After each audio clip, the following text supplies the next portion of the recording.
Morning, everybody. Welcome to another Wednesday webinar, proudly sponsored by the Dairy Standard Agency. I'm Jacqueline Oudendal from the DSA, and Jandri Klopper from Plaas Media will facilitate the question and answer session at the end of the presentation. Special thanks to Plaas Media for their marketing and technical support. We continue with the hot topic of foot and mouth disease, but today the focus will be on the potential milk quality defects as a result of foot and mouth disease. I believe that you will have questions which you are welcome to write in the question bar, or you can raise your hand during the Q&A session to ask your question directly to the presenter. I just want to mention that Jandri will allow you then to speak, but then you still have to unmute yourself on your electronic device. It gives me a great pleasure to introduce Jompie Burger, the General Manager of the Dairy Standard Agency, who will share his knowledge and expertise on this matter. So over to you, Jompie. We are really looking forward to your presentation. Thank you, Jacqueline. It's again a great privilege to talk to you and also share my knowledge with regarding this subject. I'm not claiming to be a veterinarian or some highly specialist person in this field. It's mainly experience that I've picked up over a period of time, which concerns us very much as people working in the factory environment, on farms, and as well as law enforcement, to make sure that we understand the risks of potential contamination of somatic cell counts, and in this case originating from FMD infected animals. So yes, I need to reiterate the issue here. We are not trying to, in this session, to run down the issue of non-compliant product in the sense where we try to discourage. In fact, what we're doing is to identify the potential problems that we have as a result of the foot and mouth disease and subsequently the high somatic cell count scenario, and then also evaluate the risks that we deal with then following by what sort of control measures can we implement that is possible to reduce the risk.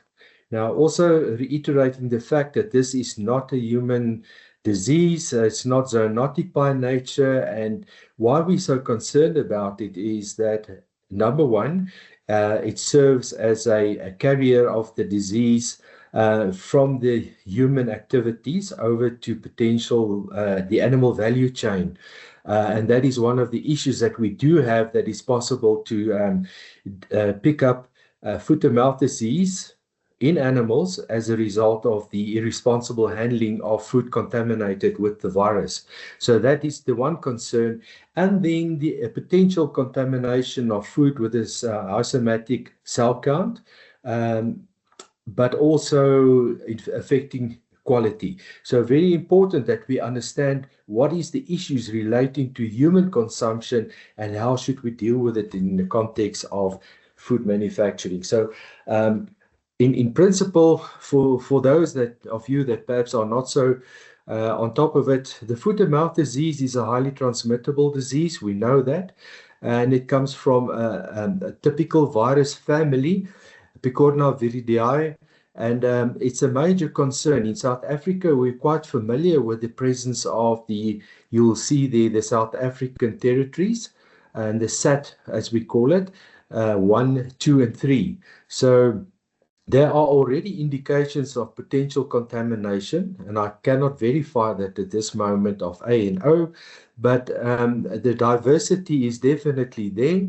And again, we can see that under SAT 1, 2, and 3, there's already the development of diversity in terms of each serotype. So the virus cannot ever be underestimated in terms of all its potential. And as we know, the virus primarily affects cloven-hoofed animals, and hosts include cattle, pigs, sheep, and goats. So what is the problem with this is the immense impact that it has on the dairy industry and its consumers. We can see now specifically refer to this issue that happened in 2001 in the UK, the outbreak, and how they had to get rid of this foot and mouth disease outbreak by destroying hundreds and I could say millions of cattle by just simply incinerating the cattle and the potential loss that they had of about 10 billion US dollars. So not playing down what's happening in South Africa at this current moment, we have the same effect, but obviously we are not there to the extent that we try to cull our animals in a way that we just simply left to right incinerate our animals, but rather see to what degree can we control the disease at the end of the day to surely make sure that we still have milk in the country, and also for commercial purposes that we don't destroy our milk production environment. So it is really important for us to focus on this issue in a very responsible way.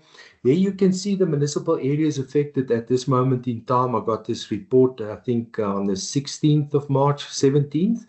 And the municipal areas that's already affected, there you can see a true reflection of what is going on. With the vaccination programs that's now been set, and the minister that is all Minister of Agriculture that is releasing the information via the department on how the availability of the vaccines are rolled out. There you can see what is the effect thereof. So it remains a concern. We can't say that the vaccination program is going to have the desired effect immediately, but that's a good start. It looks very much like an endemic, in the high production environment. So we have to continue with our efforts to restrain this virus. And obviously, we have the issue of biosafety, biosecurity measures that is so important to make sure that we are not the cause of the spread of the disease. So in terms of the epidemiology and the transmission of the foot and mouth disease, you can see it's highly destructive, and it's got the potential cause of its infectivity, highly transmittable through the wind, fomites, whether it's materials, barbed wire, farmyard surfaces, including soil, feeding troughs, water troughs. All these areas are potential contamination areas where the cows can get infected. So with the disease, there you can see a bit of a breakdown. It is transmittable by breath, and the air gets contaminated, and obviously the aerosols via the respiratory tract of the animals can continue to spread the disease. Then your secretions and excretions, that is also important, and the animal products, milk, meat, and the rest of the carcass of infected animals. So there is where you get the direct and indirect places where you have the spread of the contamination continuing. The FMD virus is environmentally resistant but can easily be inactivated, and this is important outside the pH range of 6 to 9. And so, in other words, we prefer that the product should go down to an acceptable low pH. Obviously, you can't just drop the pH to such a level and eventually spoil the product. But yes, there are limitations, and obviously your fermented foods, such as amasi, such as yogurt, are normally at the end of the day here at 4.6 pH, whereby if you go to the alkalinic side, the virus also battles to survive. The other process is heat manipulation, where there's evidence that depending on the lipid, in other words, the fat content, that 72 degrees for 15 seconds should reduce the virus load to such an extent that it will be acceptable to consume for humans, but also then on the other hand, it can also limit the amount of spread of the disease towards the potential as food, animal feed.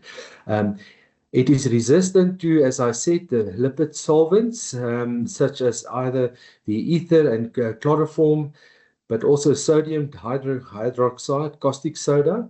There you see the resistance. but sodium caustic soda itself, which is alkalinic, your sodium carbonate, soda ash, citric acid, acetic acid, which is now low pH again, are effective as disinfectants.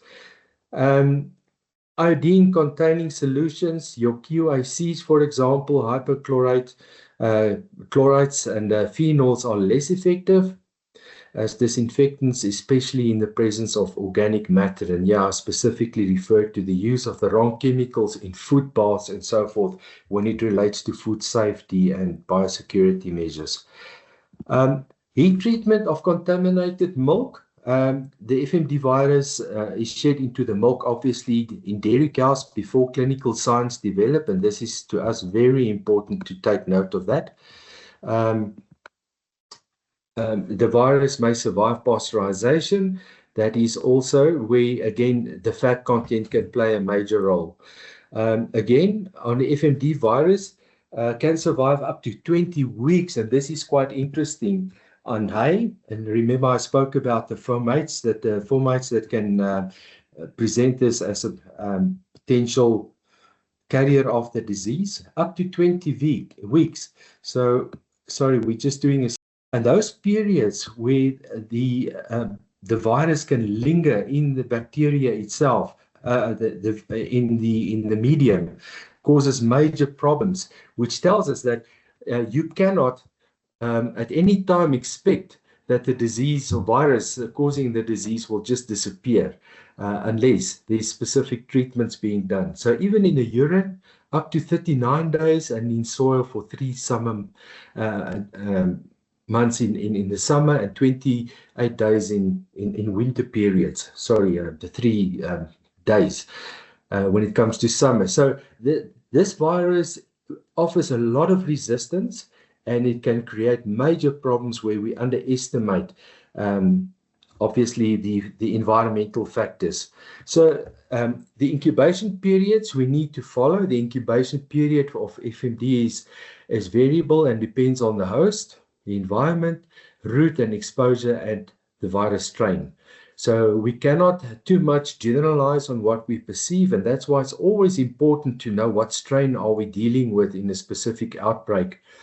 After infection with the FMD virus, the average incubation after infection for cattle is 2 to 14 days.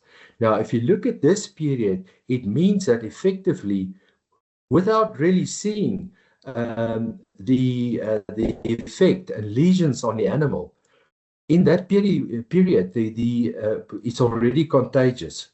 And that's the problem that we have. Without seeing anything, this virus has got the advantage of up to 14 days that it's heading somewhere else where it could possibly follow the next breakout on the neighboring farm and so forth. So it's important to be aware that animals can transmit the virus before the appearance of clinical signs, because animals have the virus in their pharynx, muscular tubular passage, as you know, and in the blood before the disease is observed. So you're literally dealing with an animal that could possibly spread the disease without any signs. And that is the dangerous period where you don't know where the animal is already spreading the virus. So being a viral condition of ruminants, it is characterized by initial temperature increase, and those are just factors that you can consider to try and identify the outbreak of a disease of an animal. Followed by development of vesicles on the tongue itself, the hard palate, coronary band, and the interdigital regions. The lesions are also common on the teats in the lactating animals, and a sudden milk drop that is typically seen. So what we talk about, this specific area, this is the coronary band, where the hoof actually join into the flesh of the animal, into the tissue there, and there's the interdigital space between where the split is in the hoof. And this is the area where you can see problems. Now, not going too deep into this issue, this is what it looks like, the FMD lesions on the udder of a teat of a cow, or the udder of the cow, and then specifically the next step is onto the teats, which is quite a gruesome scenario that plays off. Now, the blue that you see there obviously is post-teat dip and treatment of the teat. So don't expect this animal by any chance to be milked. It will just carry on getting worse and worse. And if you cannot reverse this process at this stage, then it's just as good as cull the animal, because it's going to be a very, very painful and traumatic experience for the animal, as the next steps are to follow, where the animal eventually die out of pain and agony and the inability to eat and so forth. So in animals affected with the FMD, viral infection and replication with the udder may occur, and teat lesions are likely to increase the risk of bacterial infection. And this is very important, leading to clinical and subclinical mastitis and the issue of secondary infections. Those secondary infections relate to potential environmental pathogens, including your staphylococcus, bacteria, streptococcus, and worse. So, and this just making things worse. So what happens now is that the farmer is in the process of treating the animal with antibiotics. Even in the case where he suspects subclinical mastitis.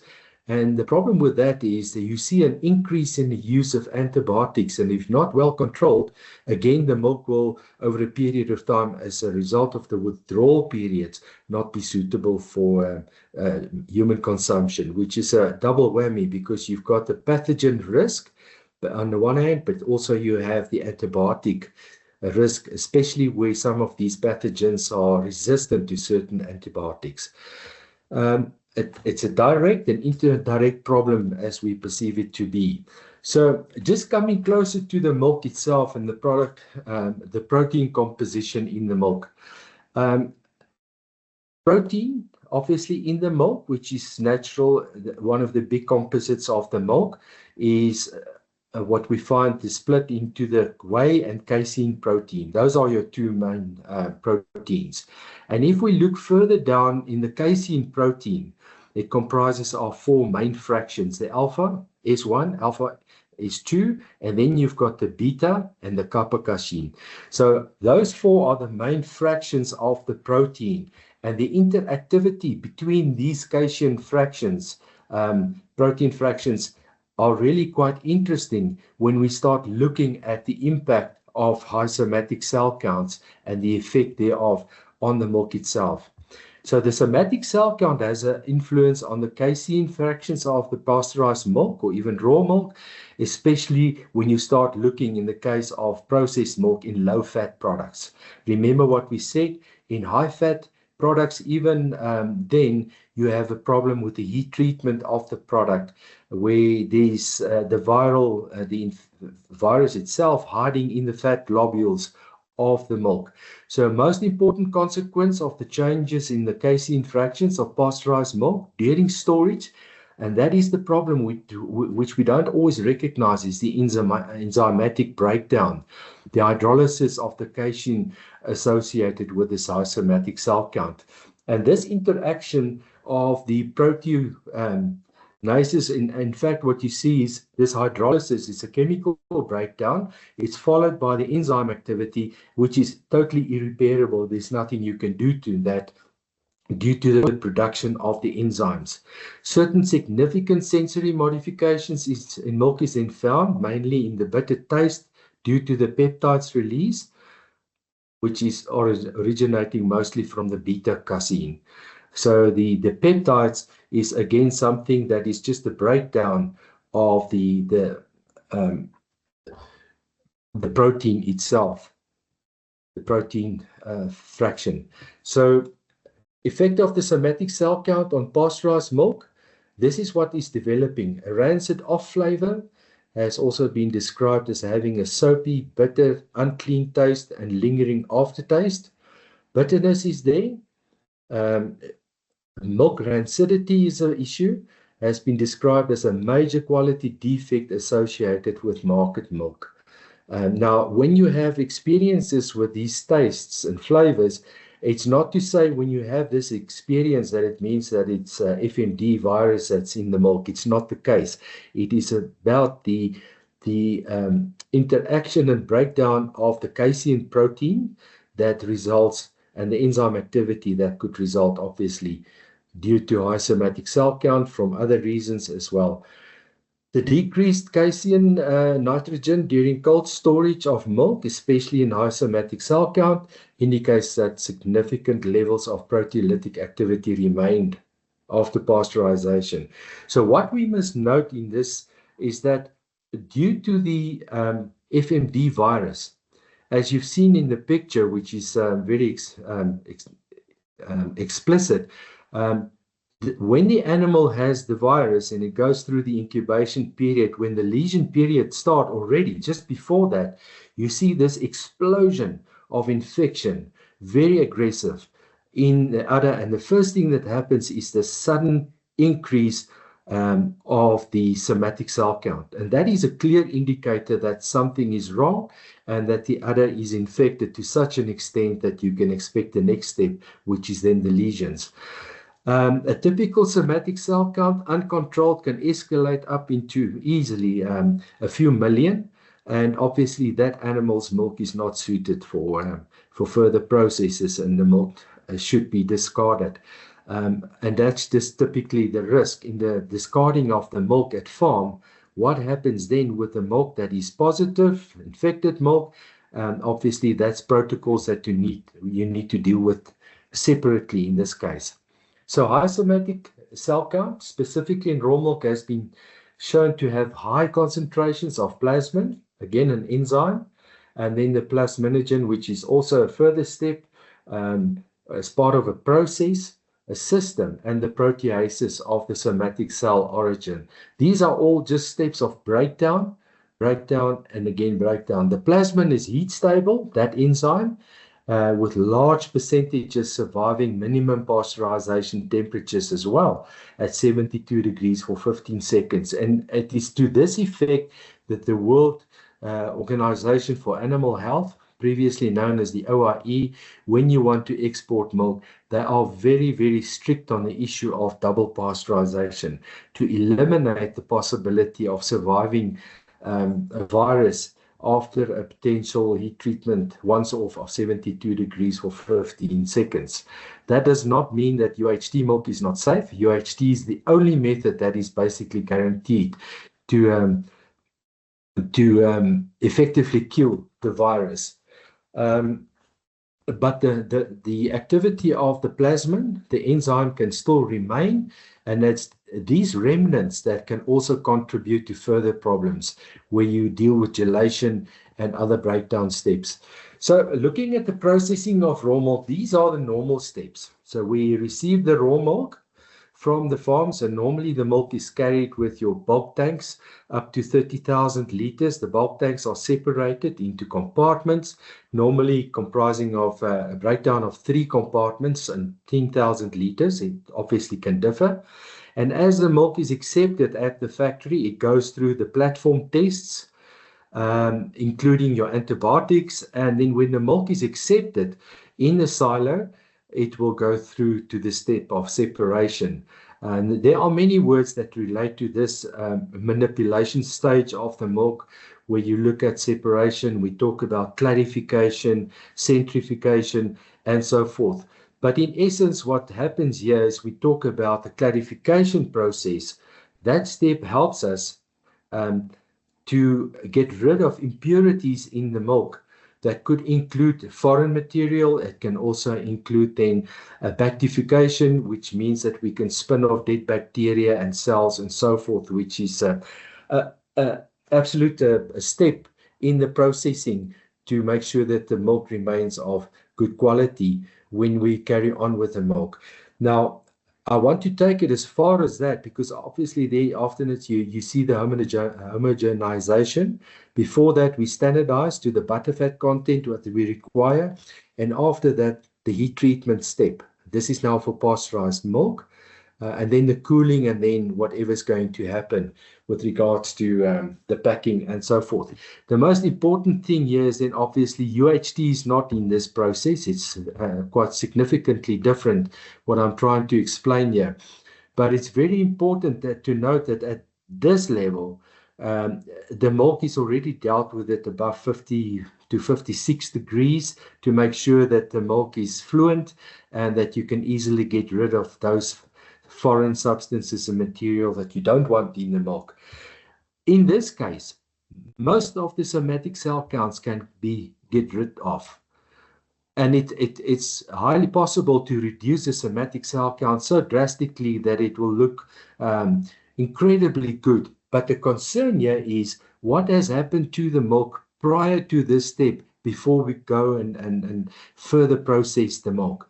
We must remember that the milk at farm level, obviously we milk the animals, those that can be milked, and then obviously filling the bulk tanks on farm is the first step where you get exposure really after the milking equipment where there could be possible further contamination taking place.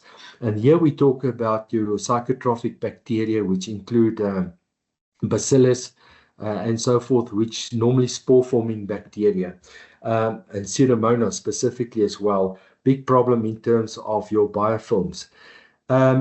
Even if we bacterifuse the milk, clarify the milk in this step, the damage that has been caused at the time of taking on milk that is of inferior quality is irreversible. So in other words, even if we remove the dead cells, it can sort of stop the process of degradation. But the issue is the damage has already been done, so that the protein breakdown has already started.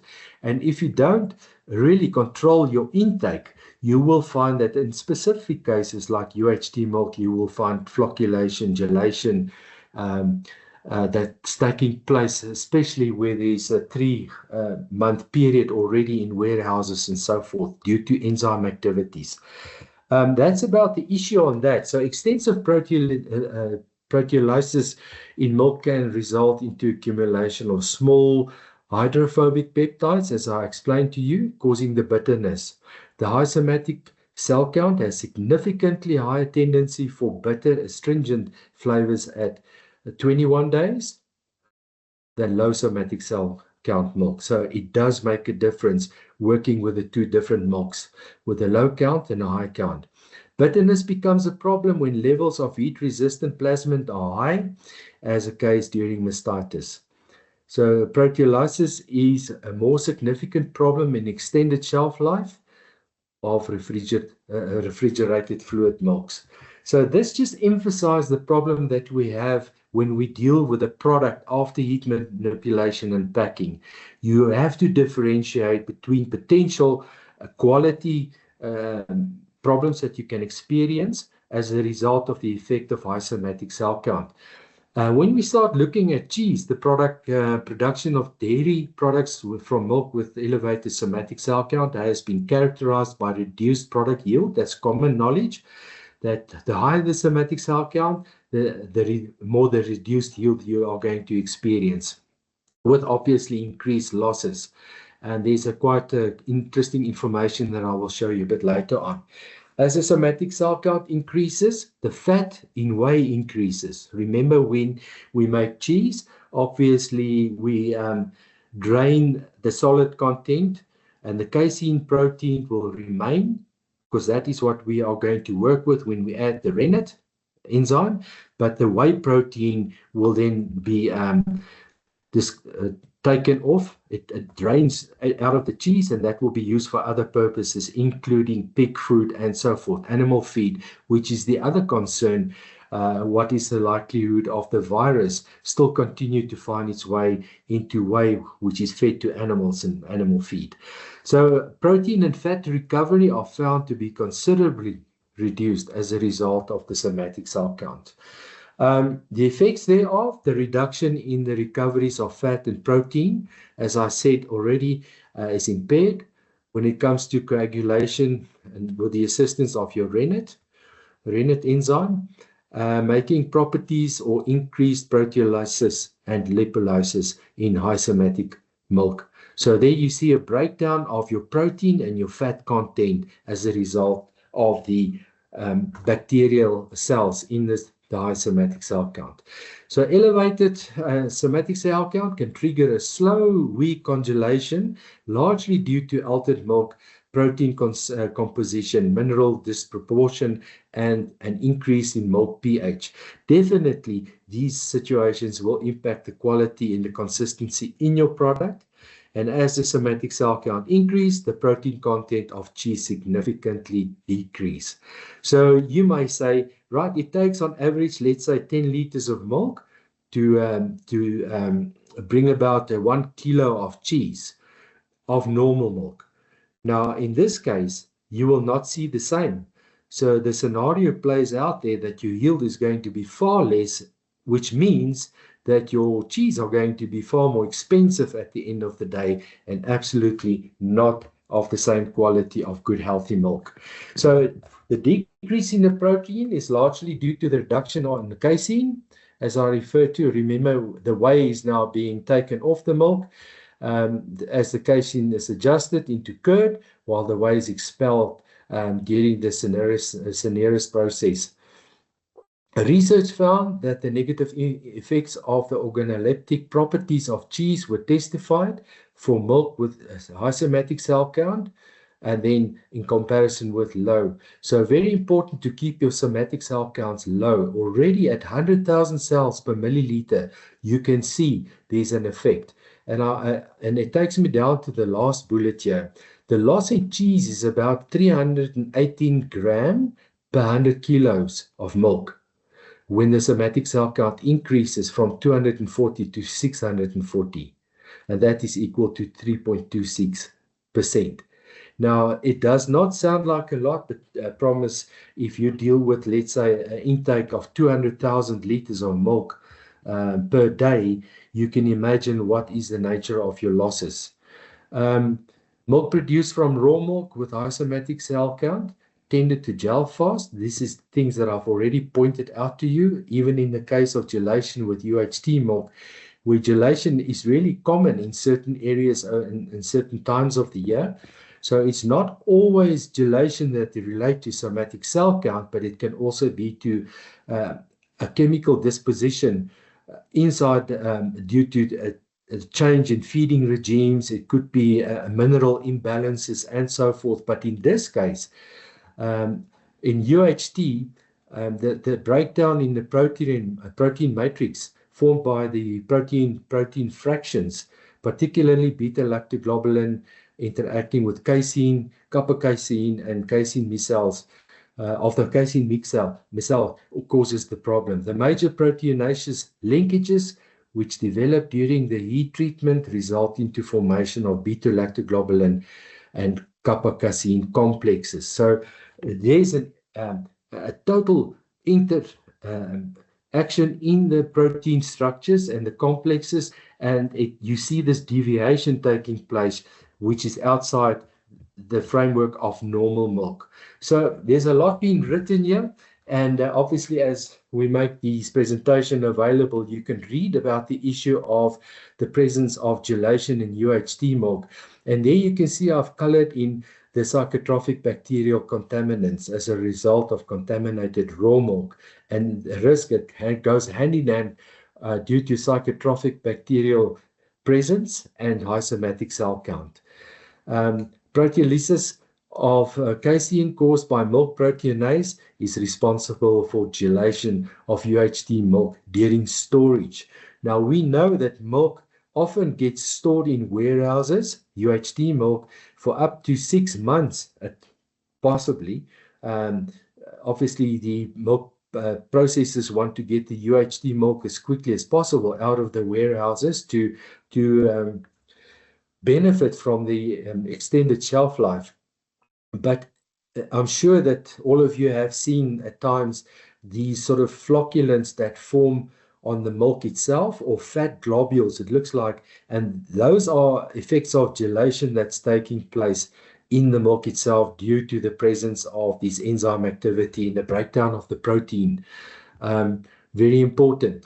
So the mastitis itself, effect of somatic cell count on UHT, high somatic cell count directly related to the problems with proteolysis lysis that takes place. So interestingly enough, that you will see a UHT-treated high somatic cell count milk showed more proteolysis than low somatic cell count. The milks with the highest somatic cell count gels the fastest, which makes sense. So just as sort of a summary, the relationship of high somatic cell count milk with the presence of pathogenic organisms and the toxins of those organisms offers insight into the potential increase in safety. And that is what I was saying in the beginning. We must understand from a food safety point of view, we cannot just simply argue that this issue relates to an animal health problem. It does have a link to food safety because with the secondary infection of the udder, you have potential problems in terms of other pathogens that can find its way into the milk and cause spore-forming problems, specifically in this case, bacillus and so forth.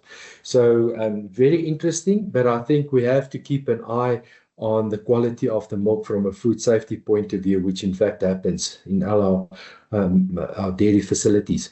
So scientific studies, however, have not shown, this is interesting, that the ingestion of large numbers of bovine leukocytes, the white blood cells, is harmful to humans. So those are related to the problems that we have with the somatic cell counts.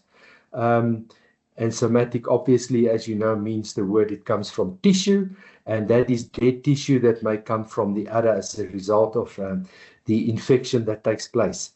So there is stringent control measures that the farmers already have to take when the milk appears to be infected to such a degree that it can pose a problem. And for that reason, the safe disposal of the milk is of key nature. And this is basically the protocol that needs to be dealt with to make sure that you don't contaminate your farm and the neighbors' farms and make it possible for stray animals or whatever, even humans, to lay their hands on this infected milk. Ladies and gentlemen, that is in a nutshell. So the message is, when you do discover that there's a potential of FMD in the herd, obviously the process of collecting the milk, the transportation of the milk to identified facilities for the process of treatment of the milk, those periods are so critical to make sure that the effect of the presence of the somatic cell count just does not carry over into the processing stages of the milk. Again, that is the steps that are normally taken by the processors, and it's crucial to make sure that you implement measures to make sure that you don't struggle with the after effect of food spoilage due to enzyme activity and recalls and so forth. That is my contribution on this matter, and I think it is absolutely an issue of be aware, take precautionary measures. It's an issue of proactive measures rather than, in these circumstances, than acting reactively, where you have further problems down the value chain and also an impact on your brand damage that could be quite a big problem at the end of the day and very costly. Thank you very much. If anybody has a question, please feel free to use the raise hand function and I will unmute you.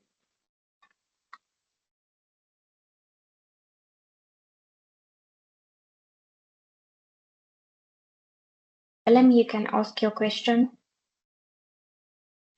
Thank you, Yompe, for a brilliant presentation. It's just a concerning question. I was listening to the previous presentation as well last month, and I'm concerned that some of this milk, based on your last slide there, the destruction of milk originating from foot and mouth animals, based on everything that you indicated during this presentation, is there indications of these defects in our products due to foot and mouth disease, animals' milk that actually ending up into our food system, based on all these scenarios that you were just sketching here? Just a short question, and perhaps your concerns around that issue as well. Thank you. Thank you, Mr. Mahal. I think what is important is to understand it is the responsibility, number one, of the farmer to not allow processes or sort of conditions on the farm that might contribute to public health related matters. And as you are aware, it falls under the Foodstuffs, Cosmetics and Disinfectants Act. There should be, in principle, a very, very strong relationship between the EHP working in a specific area of jurisdiction, the private veterinarian, and the local state veterinarian, the provincial state veterinarian. The identification of the problem is very important, whereby the state veterinarian will also engage with the environmental health practitioner, because remember, we have this problem. You cannot just simply frequent the farm and move from one farm to the other to identify these problems due to the high transmittable risk that you have. But I'm sure that there has been situations where milk has come from contaminated farms, but we must always remember that that farm is under the control of the state veterinarian.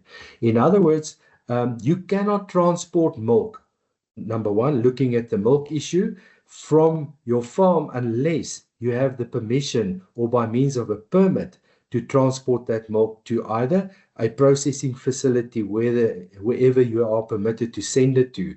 So that is all subject to the issue of permits, and that is where the engagement should take place. The likelihood that milk that is infected flow from these contaminated farms or infected farms into the dairy value chain is very difficult to control unless there is evidence of your typical roadblocks and ways and means of the movement, control over the movement of the milk.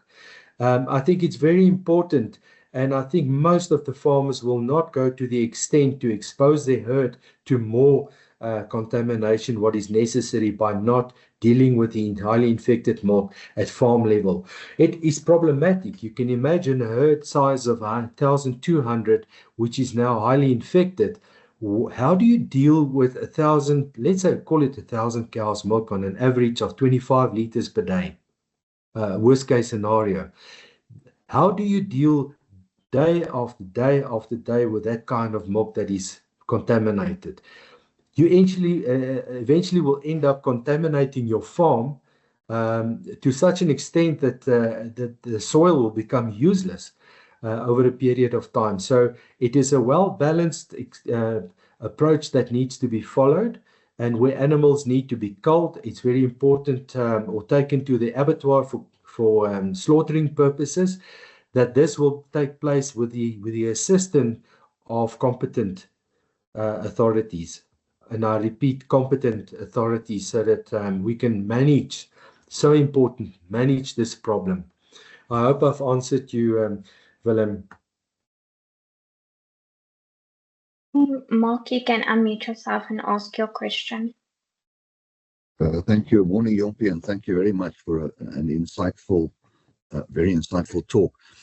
What I want to know is, obviously with foot and mouth disease is obviously not dangerous to humans at all. People can't get it. But farms recovering from foot and mouth disease frequently still struggle with a high somatic cell count, Yes. say about 700 or so in their bulk tank for a few weeks. Is it possible to mix this milk with other farms' milk to try and obviously dilute it? Will that have a detrimental effect on the silos? And can that then still be used for your production of other dairy products? Yeah. Thank you, Dr. Mark. It's a very good question. We've dealt with this issue in the past, where to what extent are we contravening the regulations under the Foodstuffs, Cosmetics and Disinfectants Act? You know Regulation 1555, where the somatic cell count is not allowed. You're not allowed to sell milk with a count higher than 500,000 per milliliter, which is already quite extensive. A sort of easy count, but it already poses a risk. We prefer normally, and I think the process will talk in the region of 150 to 200,000 cells. So when you have milk that is going around towards 800 higher and so forth, the idea of blending the milk into healthy milk, because remember, it can happen that a part of the herd is still healthy and the other part could be affected, or it's the neighboring farm that's got healthy milk and your milk is affected with a fairly high count, that by blending the milk, that you could reduce the somatic cell count. That can only work if the milk is collected at a very early stage after milking. The blending takes place, and when it reaches the factory environment, that any treatment of the milk, let's say with the method of clarification, happens sort of immediately, that you don't have this long periods of exposure and allow the proteolytic activity as a result of the enzyme activity to continue. The problem is facing the regulation, where the milk can easily exceed the somatic cell count of 500,000. And remember, we talk about raw milk. So being a reality, we, as the Milk SA Regulations and Standards Project, already written a letter to the Directorate Food Control to possibly allow a temporarily time-bound sort of dispensation, if I can use that term, for allowing the increase of the standard from 500 to 7, subject to strict control measures, to allow for the processing of the milk so that we don't necessarily exceed. So there's a relaxation that makes it possible to commercially continue with trade. But also we have to remember, we cannot simply cut off the milk from the farms if it's not a health and safety related matter. We still have to look at it very objectively, but not compromise the food safety risks to the consumer. So by blending the milk and have a relaxation, a temporary one, this cannot always continue. As the question has been asked, we must remember the effect of the somatic cell count and the reduction after the vaccination period is going to be a lengthy process, whereby the cows that were not killed, that managed to be, let me use the word, salvaged at this process, and that makes it that we can see the recovery period being completed. But again, it's going to be for the processes to be very strict on this measure, noting that clarification is not God's gift to mankind at the end of the day. The foot and mouth. So I would detect guys and so forth and find out whether your product is suitable for the certification process. I think that is the most safest way to deal with it, is to talk to the authorities to make sure that you can get an element of compliance, rather than I cannot give you an okay on specifically, because I don't know to what extent your concentrations have been made up. But surely it's possible, but you will have to further investigate and see who can assist you with the composition of your product to find out whether it's suitable in terms of concentrations and strengths. Okay, no problem. We'll do that. And my second question was in terms of incubation period, once the animals are visibly healed, like physically they look like they are healed, does that mean the virus can still be in the animals and not completely cleared off? Yes, sorry, I partly heard your question because the line is a bit weak. I think we must remember, the minute the animal is infected, it means that the animal is infected and the milk will become infected. So the immediate spike that you will see as a result of the infection is the high somatic cell count, which is out of the norm. In a case like this, it's aggressive and it's very fast. Dr. Chimes is also here, you can possibly expand on that. But I think already you have the problem that you're a potential risk to any farm in your area. And that is why we concentrate on the issue of biosecurity measures, irrespective whether it relates in this case to foot and mouth disease. The stringent application of biosecurity measures also apply to other zoonotic diseases and potential problems, whether it relates to brucellosis and so forth, any other animal disease that is contagious. So the first thing that must happen is the collaboration with the provincial, state and private veterinarians. There should be a definite line of communication to assist into you can't eradicate the disease, but put in control measures to prevent the spread of the disease at that stage. And as I've said, that incubation period is the area, that danger zone that you have, which you don't know what happened to the potential spread of the disease. Did it spread to other facilities? What happened?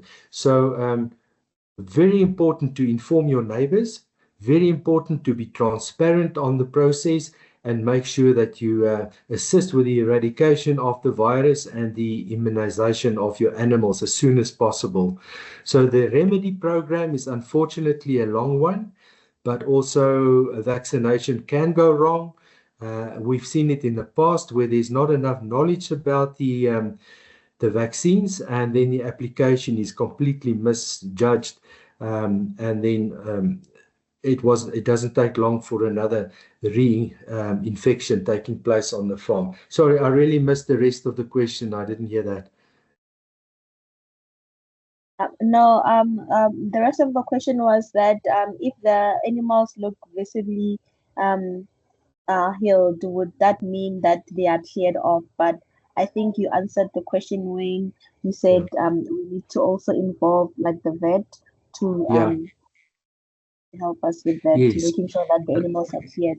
Yeah, remember the presence of foot and mouth disease is always subject to the observations of the private and the provincial state veterinarian, always. Those visual observations that's being made is not always conclusive, but it will be a very, very strong indication, very strong. But the blood test that will follow will confirm. And that blood test is enough evidence to direct the provincial state veterinarian and the private veterinarian on the next steps. So the preventative part of this whole thing is put the herd under quarantine and isolate it as far as possible and be very, very cautious of the spread of the disease. So the blood test plays a very, very important role because you need to identify what strain are you dealing with. Or substrain for that matter. Okay, I thank you for that answer, Sayombi. So my last question, sorry about this. So I'm currently experiencing high total bacteria in the raw milk. Is this related to also having high somatic cell counts in the raw milk? Okay. And yeah. Yeah. How do I fix a TPC? Because my cleaning is up to standard, but my milk directly from the animals' udders have already have high TPC, high total bacteria. Okay. Just to repeat, yes, there is a correlation between the handling teats that has got secondary infections. So they, due to environmental problems, the udders get easily contaminated. As we say, from a healthy herd, you can always expect the milk before it flows into the teat duct to be naturally sterile.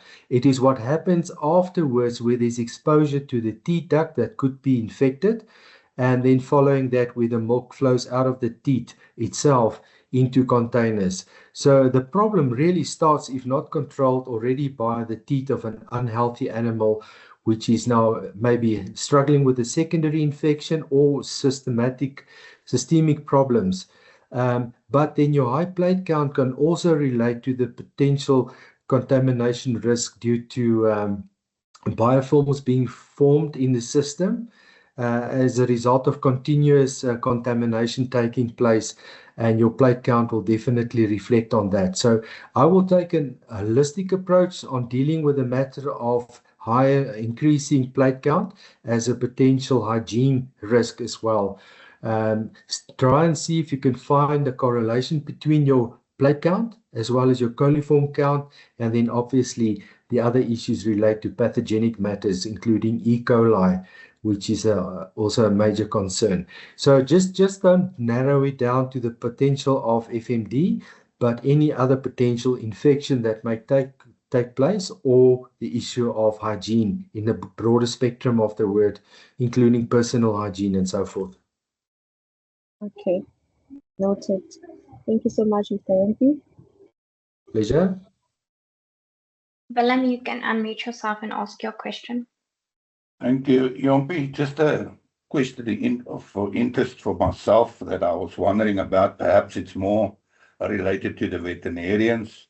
The free species, the vaccine, is it that we currently imported, is it covering the species? Because we don't specifically know what species are involved at the moment, as I understand you correctly. And then my question related to that is, the vaccines that is, applied, what is the effect during the incubation period, during the feverish stage, and during the clinical symptoms? Does the animal recover completely, and how long? And I'm sure with the clinical symptoms should be accompanied by antibiotic training to recover it.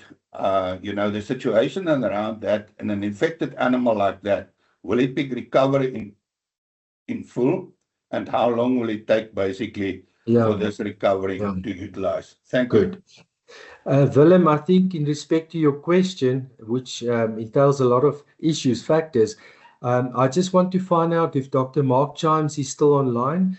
Dr. Mark is our representative on the Milk SA board, as well as the committee dealing with animal health and disease, but also he's a representative of the dairy industry on the Ministerial Advisory Committee. Dr. Mark, are you still there? Yes, Yompi, I'm still here. I was hiding and hoping to avoid this question. I'm passing the ball. As far as incubation goes, the disease incubates between 4 and 14 days. So from when they're exposed to the virus until they show symptoms. And then normally the disease has run its course, the virus itself, within about 2 weeks from first starting to show symptoms. That's per animal. Obviously, you will have one animal after the other becoming infected in the herd. And that's why it feels like you've got foot and mouth disease for about 3 months. The problem is the after effects, the damage that is done to the udder is going to determine whether the cow is going to recover completely or not. The observation seems to be that cows that are in better condition seem to handle the disease better than those that are in poorer condition. And the animals, to be perfectly honest, the virus doesn't generally kill any of the cows. It's the culling of cows that are badly affected. And in dairy animals, the symptoms are much, much worse than, say, for instance, in your indigenous beef breeds. That, like the Ngunis and that, they seem to almost laugh it off. So I think that was that the question, or does that answer your question? Doctor, if I could come in with the other question as well, the vaccine, does it cover all 3 types that we're currently importing? Are we aware of the specific type that has been covered there? Is the other part of the question there. The Argentinian vaccine that was imported, the Biogenesis, only contained the SAT1 and SAT2. It didn't have the SAT3 strain in it because they didn't have any SAT3 strain available at that stage. Well, not for our strains. But it was thought, since the SAT1 and the SAT2 viruses are the biggest cause of outbreaks, and the SAT2 by far the biggest cause, where we thought, well, it's better than nothing to at least vaccinate them against that, considering that we don't have any vaccine in the country. The next batches that will be coming in will contain SAT1, 2, and 3. The Dolvet vaccine contains SAT1, 2, and 3, and so does the Botswana, the BVI vaccine, as well as the small numbers of almost the Poort vaccine that comes onto the market as well. Now, vaccine reaction is a very complicated science. It depends on things that's called, the R value, which is how how antigenically it matches the virus strains that are circulating in South Africa. Then you have to look at what they call the PD50, which is the protective dose that will protect 50% of the animals. And we generally want vaccines that are 6 times PD50. Now, a vaccine might not antigenically match very well, but if it has a high PD50, then it will be able to generate immunity against viruses to which it is not that closely related. And then in addition to that, you also have, if you give a booster really quickly within 4 to 6 weeks, it increases the immunity tremendously. On top of that, if you mix and match your vaccines, let's say you use your Biogenesis vaccine and then you use the Dolvet vaccine the next time, that also increases immunity apparently. And then you have your animal factors as well. You know, in what condition was the animal, what stage of production, etc., what stresses are they under. So you must be very, very careful. There are stories out there of some of the vaccines are not antigenically very well matched. And if that is the case, don't assume that those vaccines don't work. There's a lot of other factors that will play a role. And the only way to really know is to vaccinate animals and then do surveillance afterwards to see what's the incidence of vaccine failure, etc. Another problem that we're stuck with in South Africa is the high viral load at the moment with this outbreak. Remember, if you're the only farm that's not infected and all the farms around you are infected, then your cows are exposed to very high numbers of virus, and that will overcome any immunity in the end. So even a good vaccine will be overcome in those cases. So as I say, take what you hear with a pinch of salt until the facts are known. Thank you. It looks like those were all the questions. Well done. Oh, thank you, Jompie, for an excellent presentation and for adding value, as always, to our industry. And I also just want to thank Dr. Mark for your contribution during the Q&A session. We absolutely greatly appreciate you guys. Thank you so much. I've seen quite a few questions coming up or comments about a recording, and I want to tell you that we will have a recording of this webinar available on our website within a day or two, and you are welcome to visit our website www.dairystandard.co.za, and then you'll find the recording there. Our next webinar will be on the 29th of April, and Piet Grobler will discuss hygienic design. He is back on public demand, and you cannot miss out on that webinar. So please make sure that you register, and we'll keep you posted on social media, Facebook, LinkedIn, and our website. And then I just want to say thank you for your time. Thank you for